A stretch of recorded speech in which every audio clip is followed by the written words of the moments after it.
뉴욕은 녹고 있고 파리는 닫혔습니다. 그런데 서울은 숨을 쉽니다. 지금 전 세계는 더운 여름이 아닙니다. 그야말로 지옥이 된 여름입니다. 아크로폴리스는 폐쇄됐고 에펠탑은 휘고 미국에선 매일같이 정전과 온열 질환자 뉴스가 터져나오죠. 그런데 이상하게도 서울에선 반팔을 입고 조깅을 하고 사람들이 웃고 있습니다. 어떻게 이런 일이 가능할까요? 오늘 이야기 끝까지 들으시면 아실 겁니다. 이건 냉방기 하나 잘 만든 게 아니고 한국이 땅속에 만든 진짜 도시, 그 도시를 지켜낸 사람들의 이야기입니다. 여러분, 여기는 감동 내국자입니다. 들으시면서 좋아요 한번, 댓글 하나 남겨주시면 이 이야기 더 많은 사람들에게 전달할 수 있어요. 영상 끝까지 함께 해주세요. 지금부터 숨이 쉬어지는 도시, 서울로 들어가 보겠습니다. 이번 여름 진짜 좀 이상했어요. 에어컨을 틀어도 방 안이 식지를 않더라고요. 거실에 앉아 뉴스 보는데 파리가 49도랍니다. 에펠탑이 휘고 관광객들은 쓰러지고 거긴 그냥 사람이 사는 곳이 아니었어요. 화면엔 이런 자막도 나왔습니다. 아크로폴리스 전면 폐쇄, 유럽 여행, 이젠 못 간다 싶더라고요. 그보다 더 큰 걱정은 바로 우리 집이었죠. 샌디에이고 교외에 있는 우리 집은요. 겉보기엔 멀쩡하지만 안에선 냉장고도 멈추고 수도도 끊기고 이젠 밥도 못 해먹겠는 상황이 된 거예요. 엘라는 싱크대 앞에서 컵을 들고 가만히 서 있었습니다. 그 모습이 왠지 모르게 낯설더라고요. 딸 에밀리는 임신 중인데 숨이 차다며 거실에서 쉬고 있었고요. 아들 루카스는 방 안에서 얼음팩 붙이고 누워 있었어요. 그날 우리 집은 그냥 한증막이었습니다. 생각해보면 내가 이런 상황을 못 막았다는 게 더 놀라웠어요. FEMA에서 일하던 시절 수많은 재난 시나리오를 만들고 대피 계획도 짰죠. 그런데 내 가족 하나 지키는 게 이렇게 어렵다니. 그러다 딱 떠오른 게 있었습니다. CNN에서 봤던 서울 이야기. 한국은 지하로 내려갔습니다. 시민들은 여전히 반팔을 입고 조깅을 하며 일상을 보냅니다. 그때는 그냥 웃었죠. 지하로 피신했다니 무슨 영화냐 싶었거든요. 그런데 지금은 달랐습니다. 살 수 있다면 어디든 가고 싶은 게 솔직한 마음이었어요. 에밀리가 보여준 건 스마트폰 화면이었습니다. 서울 영동대로 아래에 있는 지하복합 환승센터였죠. 지하 40m인데 안은 카페에 상가에 의료센터까지 다 있대요. 그 안에 있는 사람들 진짜 거짓말 안 하고 반팔을 입고 웃고 있었어요. 엘라는 조용히 눈을 감았고 나는 그 화면을 계속 보고 있었죠. 서울 사람들이 웃고 있는 모습이 낯설게 느껴졌어요. 그날 밤 잠이 안 왔습니다. 나는 계속 생각했어요. 한국은 어떻게 가능했지? 왜 우리랑 이렇게 다른 거지? 기후재난 대응이니 뭐니 말은 많은데 정작 중요한 순간에 숨 쉴 공간 하나 없는 나라에 살고 있다는 게 그날따라 참 슬프게 느껴졌습니다. 그날 이후 나는 서울이라는 도시를 다시 보기 시작했어요.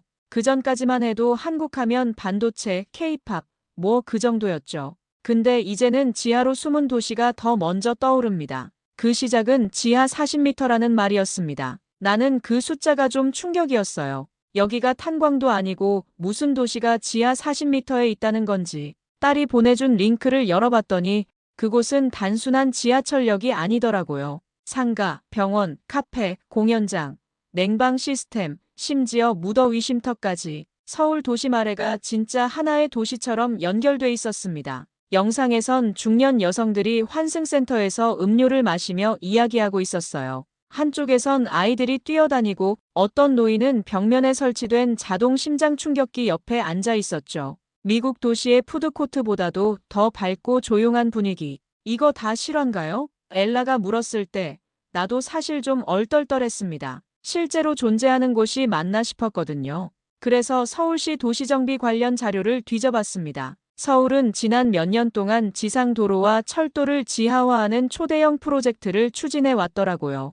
영동대로 복합환승센터 이게 그냥 교통허브가 아니라 지하로 연결된 생활형 피난공간 같은 개념이었습니다. 특히 여름철 폭염을 대비해서 신부 지하 공간을 활용한 게 인상적이었어요. 지하 40m 아래는 외부 열파 영향을 거의 받지 않기 때문에 기온이 26, 27도에서 거의 고정된다고 하더군요. 게다가 단순한 피신 공간이 아니라 사람들이 아예 머무를 수 있게끔 설계돼 있었습니다. 병원, 상점, 공기 정화 시스템, 조명.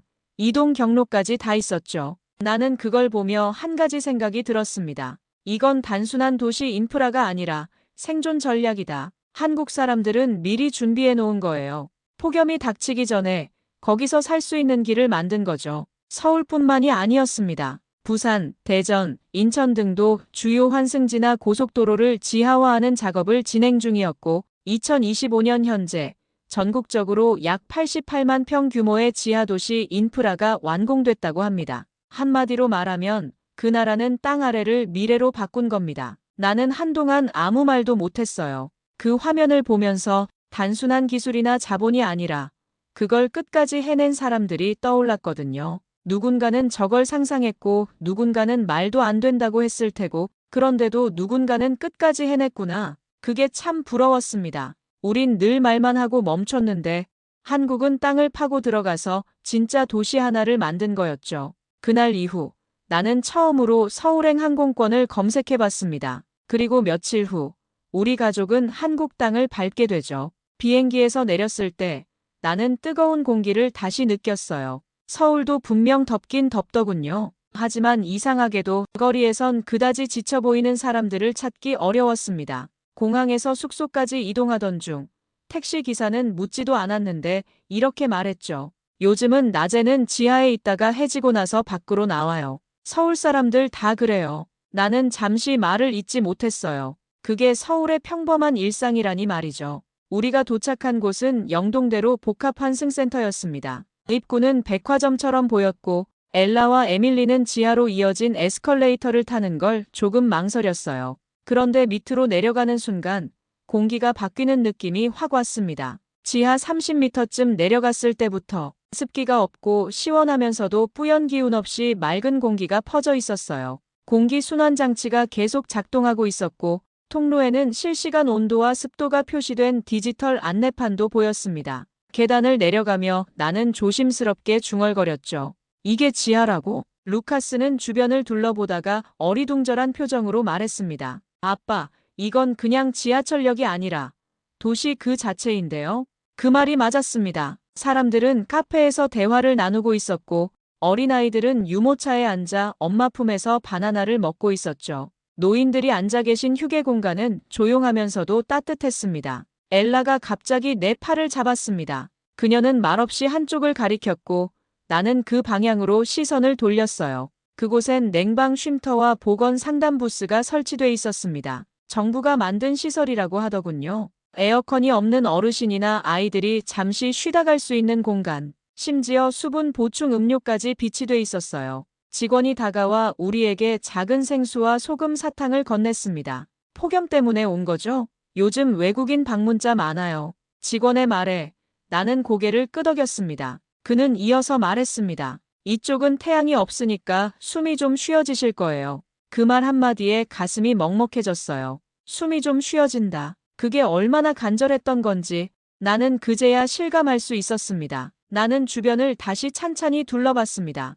건물 외벽은 인공 조명으로 아늑하게 꾸며져 있었고 벽면엔 서울시의 폭염 대응 지하망 구조도가 붙어 있더군요. 그 밑에는 이렇게 적혀 있었어요. 당신이 땅을 두려워하지 않도록. 나는 한참 동안 그 문장을 바라봤습니다. 아무도 소리치지 않았고 아무도 땀을 흘리지 않았고 아무도 도망가지 않았습니다. 서울 사람들은 도망친 게 아니라 머물 곳을 준비해 둔 거였어요. 그리고 그 속에서 웃고 먹고 이야기하며 평범한 하루를 살고 있었죠. 그게 나에겐 충격이었고 부러움이었습니다. 무너지는 나라에서 온 내가 지하 도시에서 삶의 향기를 맡고 있다는 것 자체가 믿기지 않았습니다. 서울 지하 도시를 실제로 보고 나니 한 가지 생각이 떠올랐습니다. 이걸 처음에 만들자고 한 사람은 어떤 사람이었을까?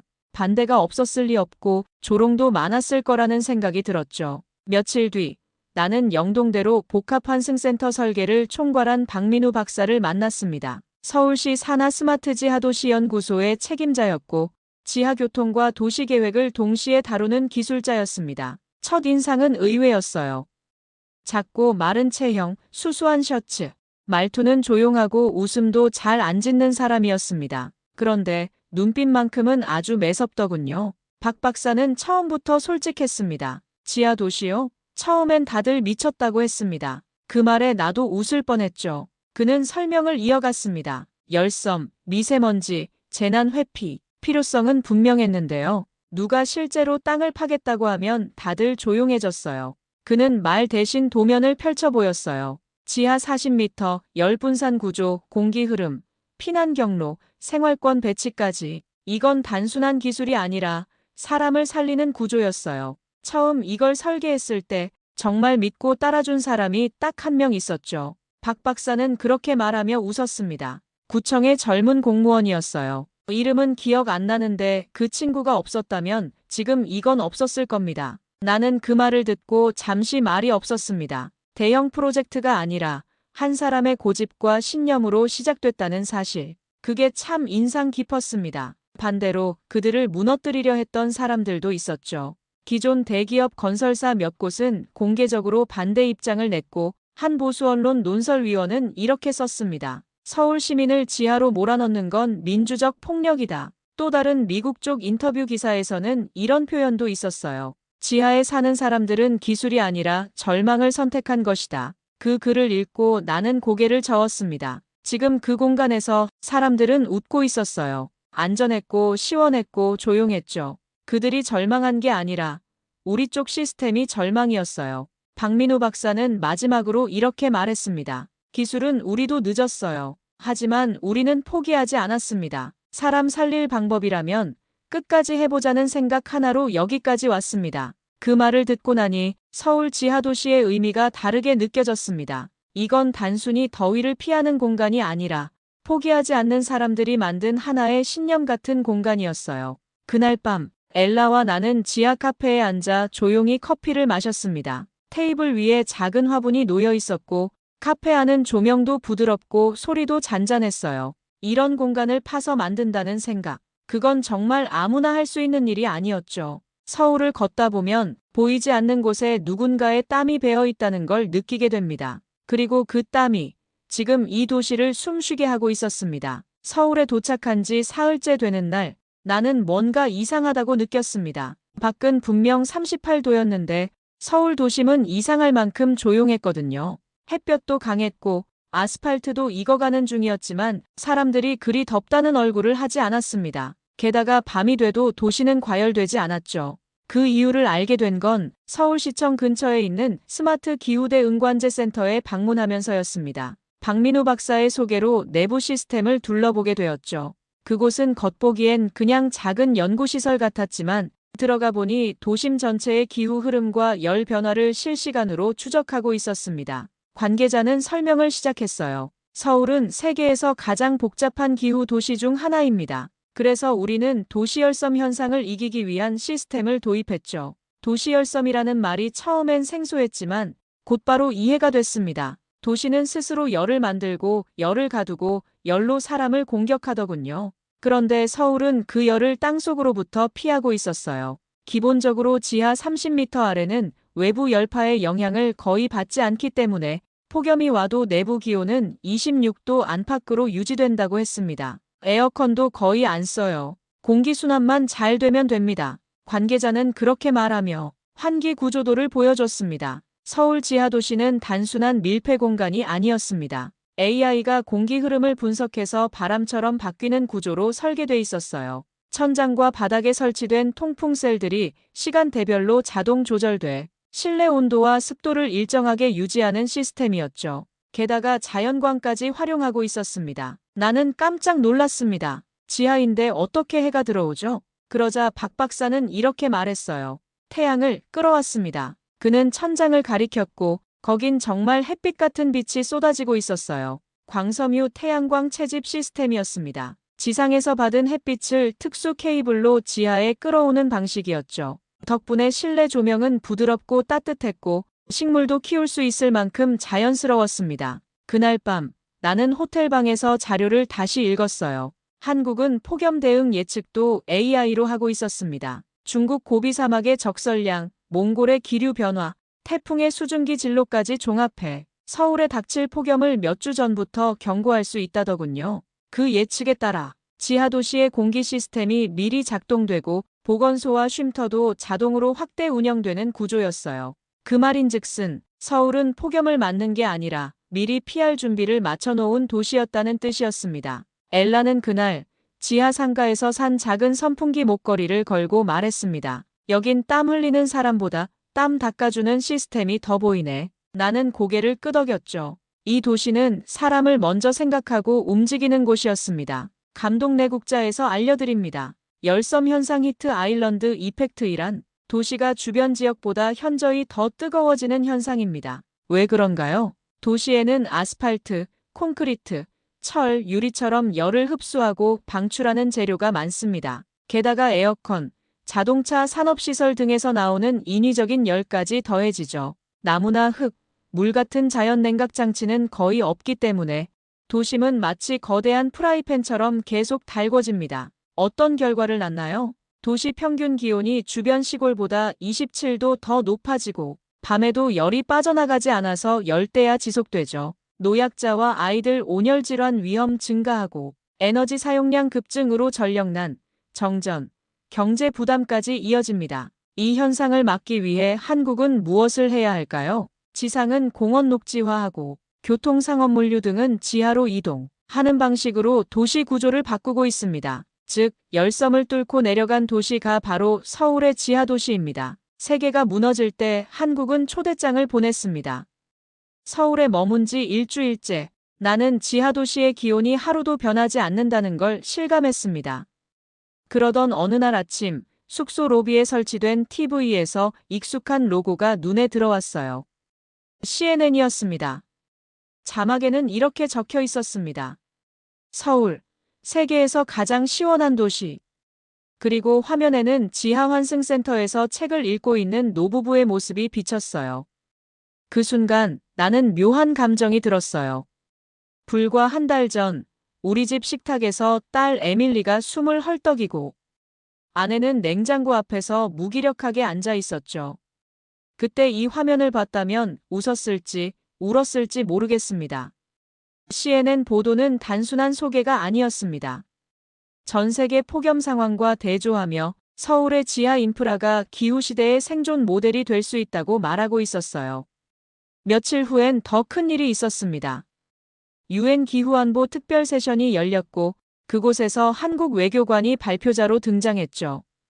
화면에 등장한 그는 조용한 목소리로 말했습니다. 대한민국은 더 이상 위기를 피하지 않기로 했습니다. 그래서 땅속으로 내려갔고 다시 올라올 준비를 마쳤습니다. 그리고 곧이어 서울 지하도시 구조도가 세계 대표들 앞에 공개됐어요. 그 순간 회의장에선 속삭임과 놀람의 표정이 번졌습니다. 파리, 뉴델리, 리야드 대표들이 서로 눈을 마주치고 메모를 했고 뉴욕 대표는 자료를 화면으로 확대해 보더군요. 놀라운 건 그 다음이었어요. 한국 대표가 이런 말을 덧붙였죠. 이 기술은 한국만의 것이 아닙니다. 폭염은 모두의 문제이고 생존 역시 함께 나눠야 한다고 믿습니다. 기술 이전, 구조 공유, 연합 개발 제안. 그것은 말 그대로 초대장이었습니다. 엘라는 그걸 보며 조용히 말했어요. 숨는 게 아니고 불러주는 거네. 나는 그녀의 말에 깊이 고개를 끄덕였어요. 맞습니다. 이 나라는 땅속으로 도망친 게 아니라 세계를 불러들이기 위해 문을 연 거였죠. 그 발표 이후 세계 반응은 달라졌습니다. 워싱턴 포스트는 지하로 만든 희망이라는 제목의 기사를 내보냈고 BBC는 다큐멘터리 제작을 준비 중이라는 보도를 내놨어요. 그동안 한국을 향해 조롱하던 목소리들도 하나둘 줄어들었죠. 그리고 미국 내에서도 변화가 일기 시작했습니다. 미 서부 6개 도시가 서울시의 협력 제안을 공식 요청했고 나는 이전 동료들에게서 메일을 받았습니다. 한 줄이 이렇게 적혀 있었어요. 이건 내가 가야 할 현장이야. 우린 뒤처졌고 한국은 시작했어. 그날 밤 나는 다시 생각했어요. 이 나라는 자랑이 아니라 선택을 했던 거라고요. 그리고 그 선택은 이제 우리 모두에게 닿기 시작한 것 같았습니다. 그날은 아무런 특별한 일정도 없었습니다. 엘라와 나는 딸 에밀리, 아들 루카스와 함께 서울 지하도시 안쪽 한가로운 휴게 구역에 앉아 있었어요. 사람들이 조용히 오가고 아이들은 의자 위에 앉아 과자를 먹고 있었고 천장에선 광섬유 조명이 은은한 햇빛처럼 퍼지고 있었죠. 우린 말없이 따뜻한 차를 마셨습니다. 그런데 이상하게 그 정적이 참 좋았어요. 엘라는 손을 뻗어 내 손등을 가볍게 쓸었습니다. 여기선 그냥 아무것도 안 해도 숨이 쉬어져. 그 말에 나는 무심결에 고개를 끄덕였습니다. 소리도 없고 불안도 없고 땀을 닦을 필요도 없는 공간이었습니다. 우리는 지금까지 살아남는 것에만 집중했지만 이곳 사람들은 그냥 살고 있었어요. 그게 전부였습니다. 별다른 이벤트도 인공적인 장치도 없었습니다. 그런데도 마음이 편해졌죠. 아마도 그런 곳이 진짜 도시인지도 모르겠어요. 에밀리는 옆에서 태아의 심장 박동 앱을 보고 있었고, 루카스는 조용히 이어폰을 낀 채 서울시의 지하 교통망 다큐멘터리를 시청하고 있었어요. 나는 그 둘을 번갈아 쳐다보며 문득 이런 생각이 들었습니다. 이게 가족이 안전하다는 느낌이구나. 미국에서는 하루에 몇 번씩 경고 문자와 폭염 알림이 울려댔죠. 수도와 전기, 의료 체계까지 휘청이던 그 나라에선 편안한 하루를 기대하는 것조차 사치였습니다. 하지만 여긴 달랐습니다. 이곳에선 기대해도 되는 내일이 있다는 사실이 무겁고 길게 다가왔어요. 나는 조용히 자리에서 일어나 벤치 쪽으로 갔습니다. 휴게 공간 한켠엔 시민 참여 게시판이 있었어요. 누군가는 연필로 오늘도 시원하게 보냈어요라고 적어놨더군요. 그 밑엔 지하라고 어두운 게 아니에요. 오히려 빛나요라는 글귀도 있었습니다. 나는 그 앞에 서서 오래도록 그 문장들을 바라봤어요. 그중 하나가 유독 눈에 들어왔습니다. 여기서 아이를 낳고 싶어요. 그 문장을 읽는 순간 나는 아주 천천히 숨을 들이마셨고 천천히 내쉬었습니다. 엘라가 내 옆으로 와서 물었습니다. 당신 왜 그렇게 멍하니 서 있어? 나는 고개를 돌려 그녀를 보며 작게 웃었죠. 그냥 여기에 살고 싶다는 생각이 들었어. 엘라는 그 말에 눈을 깜빡였고 곧 이어 아무 말 없이 내 손을 잡았습니다. 우리 가족이 지하도시를 처음 알게 된 건 폭염 때문이었고 살아남기 위한 도피처를 찾다가 우연히 닿은 거였습니다. 그런데 지금은 달랐습니다. 도망치기 위해 머무는 게 아니라 머물고 싶어져서 떠날 수 없어진 곳. 나는 지금 그 터널에서 살기로 결심하고 있었던 겁니다. 서울에 머문 지 보름째 되는 날이었습니다. 우리는 지하도시 안에서 보내는 마지막 하루를 조용히 정리하고 있었죠. 엘라는 여전히 아침마다 선풍기 목걸이를 손질했고 에밀리는 지하 산부인과에서 간단한 태아 검진을 받으며 여기선 검사 기다리는 시간이 너무 짧다고 했습니다. 루카스는 어느새 지하 셔틀 버스를 혼자 타고 도서관에 다녀올 정도로 익숙해졌죠. 서울이 우리 가족에게 일상이 되어가고 있다는 게 신기했어요. 처음엔 낯설기만 했던 공간이 지금은 돌아가기 싫은 공간이 된 겁니다. 나는 마지막으로 박민우 박사를 다시 찾았습니다. 그는 여전히 도면 위에서 공기 흐름 시뮬레이션을 확인하고 있었어요. 이제 미국으로 돌아가십니까? 그의 질문에 나는 쉽게 대답하지 못했습니다. 내 머릿속은 복잡했지만 가슴은 너무 단순했거든요. 여기에 있고 싶다. 그 마음 하나뿐이었습니다. 박 박사는 내 표정을 보고는 조용히 말을 이었죠. 서울은 아직 완성되지 않았습니다. 하지만 다음 세대에겐 이게 기본이 될 겁니다. 나는 그 말의 무게를 느낄 수 있었어요. 기술의 완성도가 아니라 생각의 방향이 다른 도시였습니다. 며칠 뒤 우리는 서울역 근처 지하 공간에 마련된 특별 전시관을 찾았습니다. 도시의 미래라는 이름의 전시였죠. 그곳에는 이미 건설 중인 부산 광주 세종 지하도시 모형, 그리고 2026년부터 중동과 유럽 일부 도시와 협력하는 국제 계획도 전시돼 있었어요. 엘라는 그 앞에서 오래 멈춰 서 있었습니다. 그녀는 말없이 벽면에 적힌 문장을 가리켰죠. 도시란 땅 위에 세우는 것이 아니라 사람 곁에 두는 것입니다. 그 말은 우리 모두의 마음을 울렸습니다. 서울의 지하도시는 도망친 흔적이 아니라 살기 위한 준비의 결과였던 거죠. 비행기를 타러 가는 길 루카스가 조용히 묻더군요. 아빠, 우리 다시 돌아와요? 나는 대답 대신 그의 어깨를 가볍게 감싸 안았습니다. 그 순간 우리가 도착한 곳은 단지 서울이라는 도시가 아니었어요. 기후재난이라는 절망 속에서 미래를 선택한 사람들의 도시에 닿은 거였습니다. 비행기 창밖으로 서울 도심 위에 떠 있는 구름이 보였습니다. 그 아래 아무도 몰랐던 지하 세계가 조용히 움직이고 있었어요.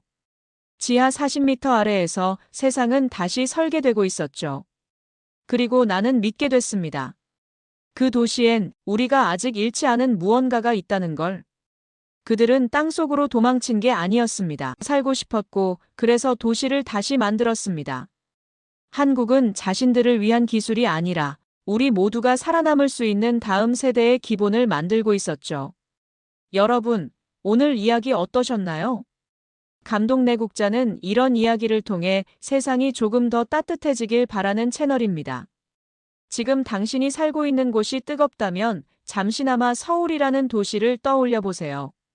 거기선 누군가를 위해 땅속에서부터 숨쉴 공간을 만든 사람들이 있거든요. 영상이 마음에 남으셨다면 좋아요와 구독, 알림 설정까지 부탁드립니다. 댓글로 여러분이 경험한 여름 이야기 또는 오늘 가장 기억에 남았던 문장도 남겨주시면 저희가 하나하나 소중히 읽고 답장 드리겠습니다. 오늘도 사람이 중심인 기술과 사람이 숨쉬는 도시를 믿는 마음으로 감동내국자가 함께했습니다. 감사합니다.